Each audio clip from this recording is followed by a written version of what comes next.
Family எல்லாரும் எப்படி இருக்கீங்க? Good morning. குள்ளாய் பார்த்தீங்களா பரபரப்பா என்ன பண்ணுறோம் பார்த்தீங்கன்னா காலையில் வந்து சாப்பாடு ரெடி பண்ணிட்டு இருக்கிறோம். அது மட்டும் இல்லாமல் பார்த்தீங்கன்னா காலையில் தூங்கி எந்திரிச்சதுலேருந்து நமக்கு தொல்லை. நம்ம காலையிலே அந்த குரங்கெல்லாம் சரி ஜாலியாக ஓடி ஆடி விளாண்டுட்டு கிடந்தது.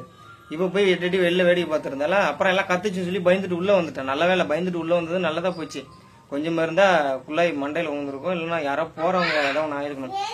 பெரிய ஷீட்டு, அந்த ஷீட்டு அப்படியே கீழே வந்து உடஞ்சிடுச்சு. அந்த குரங்கு குதிச்சதில் உடஞ்சி இதாகிடுச்சா. அதெல்லாம் தூக்கிட்டு போய் ஓரம் வச்சுட்டு வந்தேன். இப்போ காலையில் சாப்பாடு செய்ய அப்படின்னா அதான் ஏதாவது வெங்காயம் தக்காளி எல்லாம் வெட்டிட்டு உட்காந்துருக்கா. இப்போ வேற என்ன ஸ்பெஷல் இன்னைக்கு?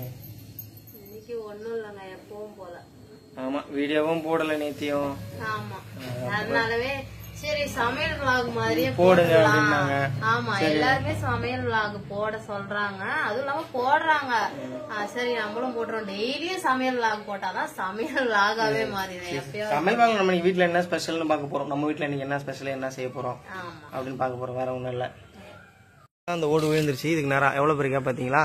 இதுக்கு நேரம் தான் விழுந்து கிடந்தது. அதை எங்க வச்சிருக்கேன் காட்டுறேன் இருங்க. இந்த ஓடு தாங்க உடஞ்சிச்சு. இந்த சின்னதா இருக்குல்ல கொஞ்சம், அது சின்னதுன்னு சொல்ல முடியாது, 7 அடி இருக்கும் அந்த ஓடு. என்ன ஸ்பெஷலா ரெடி பண்றான்னு பாத்தீங்கன்னா சிக்கன் குழம்பு. காய் வாங்கலாம் அப்படின்னு யோசிச்சுட்டே உட்காந்தோமா, சரி 100 ரூபாய்க்கு சிக்கன் எடுத்துருவோம். நாளைக்கு சண்டே, நாளைக்கு எடுக்க வேணாம், இன்னைக்கு எடுத்துருவோம். நமக்கு தோன்ற அன்னைக்கு தான் நமக்கு சண்டே. அதனால போயிட்டு 1/2 கிலோ எடுத்துட்டு வந்துட்டேன். சாப்பாடு ரெடி பண்ணிட்டா, படுத்தது இது வைக்க போறா. என்ன பண்ணிட்டு இருக்கேன்? நாங்க சோறு எப்பவுமே வடிப்போம். குக்கர்ல வச்சா அது ஒரு மாதிரி குழகுழன்னு இருக்குல்ல, அது பிடிக்கல. அதனால எப்பவுமே குக்கர் நம்ம அதிகமா யூஸ் பண்றதை தவிர்த்திட வேண்டியது. ஆமா, பிரியாணி எப்போ டைம் போட்டா குக்கர், மற்ற டைம்லாம் அந்த மாதிரி வடிச்சுக்கணும். எங்க அக்கா கிட்ட எல்லாம் சொன்னா வடிச்சுக்கோங்க, இதா குக்கர்ல வைக்காத அப்படின்னு நானும் பல டைம் சொல்றேன், கேட்கவே மாட்டேங்கிறான். ரெடி பண்ணிட்டாங்க. அப்புறம் என்ன ஆச்சுன்னு பாத்தீங்கன்னா ஒரு முக்கியமான விஷயம். இவங்க அக்கா வந்து கால் பண்ணி ஃபாரினுக்கு வேக்கண்ட் இருக்கு, போறாரா உன் புருஷன் கேளு அப்படின்னு சொல்லி கேட்டுருங்க. எனக்கு நம்பிக்கையே இல்லை. ஃபாரின்ல ஸ்டார்டிங்ல சம்பளம் அதிகமா கொடுக்கறது, தங்குமிடம் இலவசம், உணவு இலவசம், கொண்டு போய் விடுறது எல்லாம் அவங்க சம்பளமும் அதிகங்கும் போது எனக்கு சுத்தமா நம்பிக்கையே இல்லை. நான் என்ன சொல்லிட்டேன், நான் வரலன்ட்டேன். அதான் ஆள் தெரிஞ்சிருந்தாங்க. அப்புறம் எங்க சகல போறாரா என்னன்னு தெரியல, அவர் போறாரா அது படிச்சுன்னா போகுமா எலக்ட்ரிக்கல். நான் பாத்தீங்கன்னா எங்க அக்கா என்ன சொல்றா, 2 பேருமே போயிருவாங்க இரு, உன் புருஷனும் போயிருவாங்க, என் வீட்டுக்காரும் போயிருவாங்க இரு அப்படின்னு சொல்றா. அது என்ன காரணம், எனக்கு பயங்க வெளிநாட்டுக்கு போறது. இப்ப இங்க பசங்க எங்க பசங்க எல்லாம் போயிருக்கிறது பாத்தீங்கன்னா டெஸ்ட் அடிச்சு சிங்கப்பூர் போயிருக்கானுங்க. அவங்களுக்கு பிக்சடா ஒரு சேலரி இருக்கும், கண்டிப்பா இடமும் நல்லா தான் இருக்கும். ஏன்னா அவங்க டெஸ்ட் அடிச்சு கரெக்டா போறாங்க. என் தம்பியை ஒருத்தன் வந்து துபாய்க்கு போனான். போய் ஆளு சீவாங்குச்சி மாதிரி தான் இருப்பான். ஏற்கனவே திரும்ப சீவாங்குச்சி மாதிரியா வந்திருக்கான். சாப்பாடு சரியில்லை, அது சரியில்லை, 22,000 சம்பளம் கொடுத்தாங்கன்னு சொல்லி. அதுக்கு நம்ம இங்க இருந்து ஏதாவது பக்கத்து ஸ்டேட்டுக்கு போலாம், இல்லைன்னா எங்கேயாவது போனா கூட மாசம் ஒரு 18,000 19,000 சம்பாதிச்சாலும் நம்ம நாட்டிலே இருக்கலாம்னு வச்சுக்கலாம், நிம்மதியா பயம் இல்லாம. இவ சொல்றது நம்ம எல்லாத்தையும் கேட்டுட்டு எனக்கு சுத்தமா சொல்ற ஃபாரின் போற ஐடியாவே கிடையாது. ஆனா ஸ்டார்டிங்ல எனக்கு நிறைய ஆர்வம் இருந்துச்சு. சரி போனோம், சம்பாதிக்கணும், வீடு கட்டணும். இங்க இருந்து நம்ம கட்டிட்டு போற பணத்தை யோசிச்சாலே அதுவே வந்து 2 லட்சம் 2.5 லட்சம் வருது. அந்த கடன் அடைக்கவே நம்ம 1 வருஷம் மேல வேலை செய்யணும் போல. இல்லங்க, அதுவும் இல்லாமதான் நீ சொன்னமே போய் இது போல ஊத்திக்கிச்சிங்க ஸ்டேஷன்ல வந்து, ரெட்ல காட்டுது. அதனாலதான் நாங்க அந்த பிளானையே விட்டுட்டோம். இல்லன்னா அதுக்கு முன்னாடி வரைக்கும் அததான் சொல்லிட்டு கிடந்தோம். இல்ல எனக்கு ஆசைலாம் இருந்ததுங்க. ஸ்டார்டிங் ஒரு 50 ரூபா 40 ரூபா அப்படி இருக்கு அப்படின்னா போலாம். அங்க போனா நம்மள எப்படியும் 16 மணி நேரம் வேலையும் வாங்கிடுவானுங்க, நமக்கு சம்பளமும் தர மாட்டாங்க. அந்த பயத்துலதான் அந்த மைண்டை மாத்திக்கிட்டு இப்பதான் கிடைக்கிற வேலைக்கு இருக்கிறதுக்கு கொஞ்சம் காலம் வந்து நம்ம பிள்ளை ஸ்பெண்ட் பண்ணிட்டு அவன் நல்லா படிக்க வச்சா போதும். அவனுக்கு சொத்து சேர்க்கறன்னு நம்ம ஒண்ணுமே இல்லாம போய் சேர்ந்தக்கூடாதுன்னு முடிவு பண்ணிட்டேன்.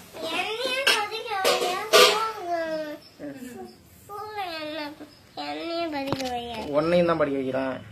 நீ எத்தனை நாள் அவசரப்படாத, இது இன்னும் ஒரு எத்தனை 3 மாசமா 4 மாசமா, ஜூன் மாசம் எல்லாம் ஸ்கூல்ல சேர்த்துலாம். படிக்கிறியா, என்ன பண்ற நீ? படிச்சு என்ன ஆக போற? போலீஸ் சின்ன வயசுல இப்ப சொல்றான் கார் வாங்க போறான்னு பாத்துக்கங்க. நீங்க அதுக்குள்ள 2 பேரும் சண்டை போடுறீங்க. சிவா வேணும் வேணுங்கிறான், என்ன வேணும்னு கேட்டா சொல்ல மாட்டேங்கிறான். நான் போயிட்டு அப்படியே ஏதாவது வீடியோ எடிட் பண்ணிட்டு போனா அதுக்குள்ள இவங்க 2 பேரும் அடிச்சுக்கிறாங்க. என்ன வேணும் போகணும் அப்படி 2 பேருக்கு இதே வேலை தானே. தண்ணியா வர இரு.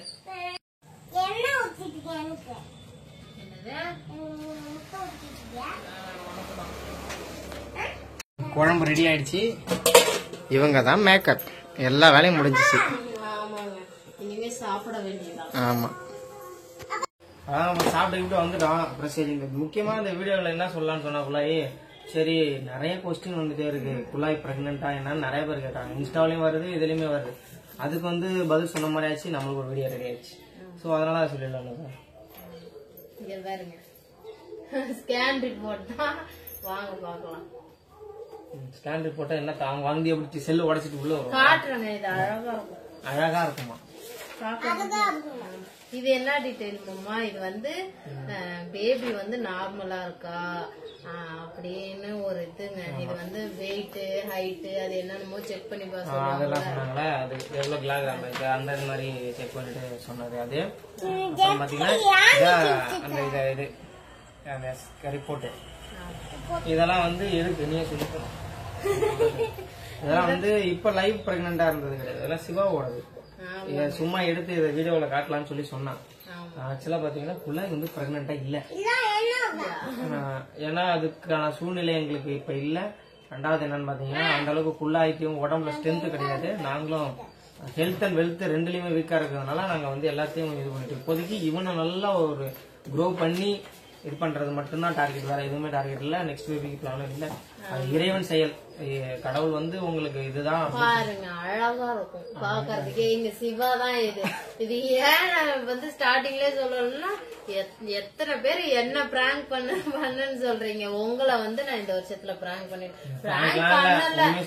ஆமா பிராங்க் பண்ணல, இவர் தான் சொதப்பிட்டாரு. நான் பிராங்கா பண்ணலாம் தான். எனக்கு விருப்பம் இல்ல, அது உங்க வீடியோ பார்க்க வச்சு அது எதுக்கு தேவையில்லாத உங்களுக்கும் டைம் வேஸ்ட். ஆமா அப்புறம் நீங்களும் அப்புறம் ஆல்ரெடியே கேட்டீங்க ஏன் இதெல்லாம் நான் அதனால சரி சொல்லிட்டேன்.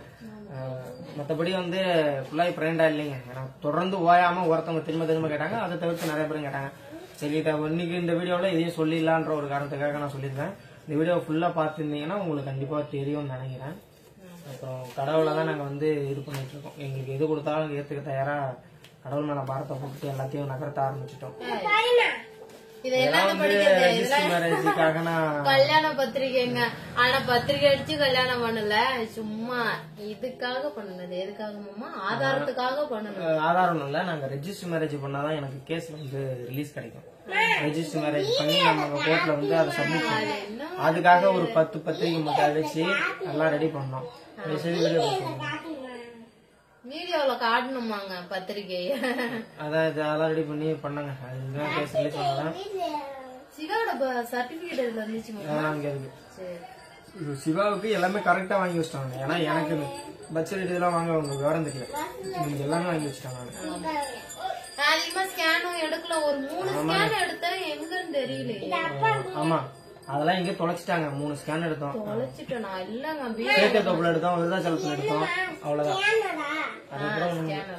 ஆனா குள்ளாய்க்கு வந்து எதுவுமே டெலிவரி பொறுத்தளவுக்கு செலவே எவ்வளோ இருக்கும், 5000 கூட அவ்வளவு அதிகம்.